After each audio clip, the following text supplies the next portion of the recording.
In the ever-evolving world of hip-hop, rivalries come and go, but every once in a while, one shakes the entire industry to its core. The feud between Drake and Kendrick Lamar has officially entered legendary territory, and with every move, it only gets more explosive. What started as subtle lyrical jabs has now turned into lawsuits, Super Bowl takedowns, and a battle for dominance that could redefine hip-hop history. Initially, Drake and Kendrick Lamar stood side by side, two titans of the rap industry. They collaborated on tracks, showed mutual respect in interviews, and seemed like they were on parallel paths to success. But behind the scenes, tensions were bubbling. Kendrick, known for his razor-sharp pen and unwillingness to play industry politics, started throwing shots in tracks like Control, while Drake subtly dismissed Kendrick's credibility in interviews. The tension only grew from there. As the years went on, the Cold War between these two turned hot. It wasn't just about lyrical supremacy anymore, it became a battle for control over the culture. Kendrick, the purest lyricist with a revolutionary mindset, versus Drake, the hit-making juggernaut with a chokehold on mainstream appeal. The rap world picked sides, and the animosity grew stronger with every passing year. Things took a major turn when Kendrick dropped Not Like Us, a diss track so scathing it sent shockwaves through the industry. The track accused Drake of more than just being an industry plant, it went deep, alleging troubling behavior that sent fans into a frenzy. Drake filed a lawsuit against Universal Music Group, alleging defamation and harassment following the release of Kendrick Lamar's diss track Not Like Us.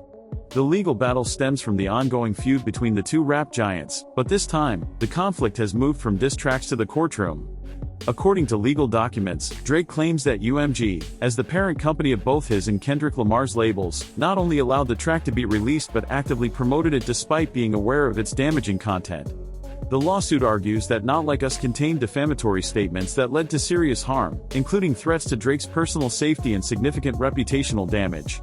Drake's legal team states that UMG prioritized streaming numbers and viral controversy over the well-being of one of its biggest artists. By distributing and promoting the song, the lawsuit claims UMG played a direct role in spreading harmful allegations and failed to uphold its responsibility to protect its signed talent. Universal Music Group has denied any wrongdoing, stating that the claims are baseless. The company insists that it does not take sides in artist disputes and that music is chosen by fans, not dictated by executives. However, sources close to the situation indicate that tensions between Drake and UMG have been simmering for some time, and this lawsuit could put their working relationship at serious risk.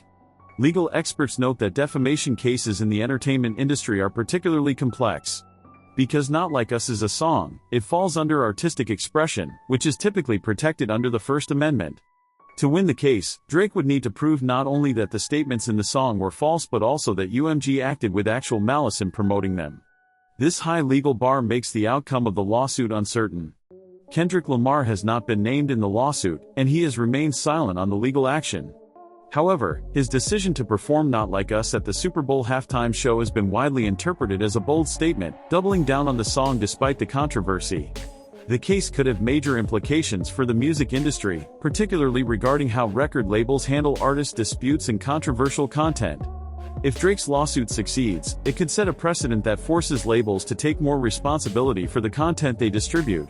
For now, the legal battle is just beginning, and with two of the biggest names in hip-hop at the center of it, this is a story that will continue to unfold in the public eye.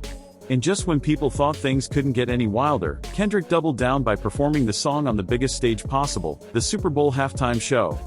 With millions watching, Kendrick turned his performance into a symbolic execution and delivered one of the greatest Super Bowl halftime shows of all time. Here's what went down. The lights cut out. A beat hums low through the speakers. And then, boom! A 1987 Buick GNX rolls onto the center stage at the Caesars Superdome, its tires smoking under the glow of red and blue lights. The crowd holds its breath. The driver's door swings open, and out steps Kendrick Lamar. Dressed in a sleek blue varsity jacket with Gloria stitched across the back, a nod to his song from GNX, Kendrick takes the mic, stares straight into the camera, and with a smirk, drops the first words of the night. I was born in '87, raised in the heart of Compton. They said we wouldn't make it here. But now we in the building. And just like that, the beat kicks in. It's Bodies, a track no one had heard before tonight, an unreleased anthem that immediately sends the stadium into a frenzy. The bass shakes the Superdome as dancers, dressed in crisp black and white outfits, move with precision around him. Then comes Squabble Up, an aggressive, hometown anthem that ignites the energy even further. Kendrick is on fire, pacing across the stage like a prizefighter, spitting bars with that sharp, calculated intensity he's known for. And just when you think it can't get any bigger, the unmistakable piano notes of Humble ring out. The audience erupts. Kendrick steps forward, lowers his mic, and lets the stadium scream the opening line. My left stroke just went viral. The stage lights up in red, white, and blue, and suddenly, dancers arrange themselves into a fragmented American flag, a clear, deliberate message. This isn't just a performance, it's a statement. Then, out of nowhere, Samuel L. Jackson's voice booms through the stadium. The screen flickers to life, revealing him dressed as Uncle Sam, shaking his head with a grin. Boy, you ain't gonna change the world in 13 minutes. Kendrick just chuckles. Watch me. The stage explodes into motion again as DNA takes over, raw and relentless. Kendrick commands every inch of the space, rapping with a fire that makes the audience feel like they're witnessing history. But the moment that has everyone talking? The instant silence before euphoria. The beat fades, the lights dim, and the tension in the room is undeniable. The opening notes hit, slow and ominous. Kendrick stands still, staring into the crowd. And then, in a near whisper, he says, "This ain't no diss song. This is for clarity." The Superdome gasps. They know exactly who this is about. But before anyone can process, the moment shifts, the tension breaks, and Kendrick smoothly transitions into Man at the Garden. Then, another surprise, SZA emerges from the shadows. Dressed in flowing silver, she joins Kendrick for a stunning performance of Luther, their voices blending in a way that gives the moment an almost ethereal feel. The two then roll right into all the stars, transforming the stadium into a shimmering galaxy of lights. But then, silence again. Kendrick pauses, looks at the crowd, smirks. I want to perform their favorite song. But you know they love to sue. The stadium knows what's coming before it even happens. The opening beat of Not Like Us hits, and the place erupts. Fans are jumping, screaming every lyric. Then, Serena Williams appears on stage, mid-crip walk. The crowd loses it. If there was any doubt before, it's gone now. This isn't just a halftime show. This is a cultural moment. To close it all out, DJ Mustard steps in for TV Off, a brand new track that feels like the perfect victory lap. Kendrick rides the beat effortlessly, sending the energy through the roof one last time. And then, as the fireworks go off and the Super Bowl's biggest audience in history chants his name, Kendrick steps to the mic one final time. Y'all know what it is. Thank you. We out. Mic drop. Fade to black. And just like that, Kendrick Lamar cements himself as not just one of the greatest rappers alive, but one of the greatest Super Bowl performers of all time. The world watched in awe as he buried Drake's career metaphorically, making it clear that this wasn't just rap beef, this was personal. Even Serena Williams, Drake's ex, made an appearance, adding insult to injury. Fans were quick to point out the layers of disrespect, from the staged mock funeral to the entire stadium chanting "They Not Like Us." Kendrick ensured that even people who don't follow hip-hop now associate Drake with this brutal takedown. Drake was left with no choice but to respond, but dropping another diss track wasn't an option. He had already tried multiple times, and each attempt only solidified Kendrick's upper hand. Instead, Drake decided to take the battle to the courtroom, suing Universal Music Group, UMG, for allegedly conspiring against him in allowing Kendrick's track to be promoted on major streaming platforms. His legal team argued that UMG prioritized profits over its own artist, stabbing him in the back to ride the wave of Kendrick's diss. Drake's lawsuit wasn't just about business, it was about damage control. By framing himself as the victim of corporate greed, he aimed to shift the narrative. However, UMG clapped back hard, exposing the hypocrisy of Drake's claims. They reminded the world that Drake himself had benefited from their support for years, using their resources to dominate the charts. Their response was clear: if Drake wanted to bite the hand that fed him, they wouldn't hesitate to fight back. But Drake wasn't done yet. Reports began to surface that he was considering suing Kendrick himself, alleging that Not Like Us was defamatory and harmful to his reputation. And if that wasn't enough, insiders claimed that Drake's legal team was even looking into whether the NFL could be held responsible for allowing Kendrick to perform the track at the Super Bowl.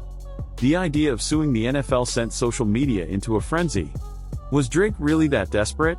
While all this legal drama unfolded, Drake was out in Australia, putting on a brave face during his tour. But fans couldn't help but notice the subtle ways he acknowledged the beef. During a recent performance, he changed a lyric in Knife Talk, seemingly addressing the controversy. It was a small, almost desperate attempt to show that he was still in control, but many saw it as yet another sign that Kendrick had gotten under his skin.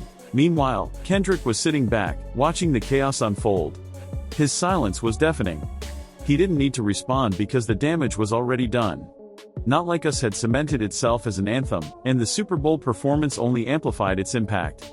Fans flooded social media, celebrating Kendrick's calculated moves while clowning Drake for his legal meltdowns. The power dynamic had shifted, and for the first time in his career, Drake seemed vulnerable. This feud isn't just about two rappers trading insults. It's about the evolution of hip-hop itself. For years, the industry has been dominated by commercial appeal, with artists like Drake prioritizing chart success over raw lyricism. Kendrick represents the resistance, the belief that hip-hop should be about more than just catchy hooks and radio-friendly hits. By exposing the cracks in Drake's armor, Kendrick has sparked a larger conversation about authenticity, integrity, and the future of the genre. So what happens next? If Drake really follows through with his lawsuit against Kendrick and the NFL, he could be setting himself up for even greater humiliation. Taking the battle to the courtroom instead of the studio could solidify the perception that he's no longer a dominant force in hip-hop. Meanwhile, Kendrick's next move remains a mystery. Will he continue his silent victory lap, or does he have even more up his sleeve? One thing is certain, this feud is far from over. And in a genre built on competition, storytelling, and larger-than-life personalities, we are witnessing history in the making. The question now is, how will Drake bounce back from this? Or is this the moment where Kendrick finally claims the throne? Only time will tell, but one thing is for sure, hip-hop just got a whole lot more interesting.